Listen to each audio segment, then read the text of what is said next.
So for today's video, ayan, so ito guys yung pangharabas talaga. Honda CRF 150cc, the fastest motorcycle and off-roading motorcycle kasi mataas siya, high ground clearance and bigger size of wheels. So malaki yung size niya guys ng wheels, although solid talaga siya, naka wavy disc. Ayan yung front niya.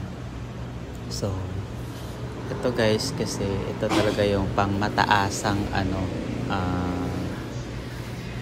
bundok kaya. Ayan, so 150cc version ito ni CRF.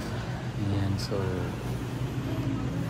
manual siya guys, na pagka off-roading na motorcycles ni Honda. Ayan, so yan sa gitna lang yung niya, isa lang yung shock niya. Ayan, so monoshock ang tawag dyan.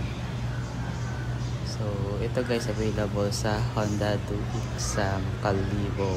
Ayan, so for safety, naka wavy disc siya ngayon, at saka makapal guys yung gulong niya, yung nakikita natin pang off-road talaga.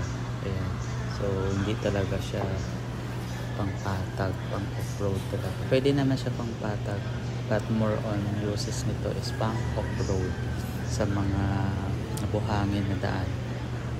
Ayan, so mabilis to guys kasi mataas, saka malaki yung size ng mag nito. Ayan, so sasabi ko dito guys, bagay talaga to kung nakitira ka sa mga bundok na ang dinadaanan ay buhangin, para at least hindi ka makakaroon ng problema pag dinaan mo to sa maputik or mabuhangin.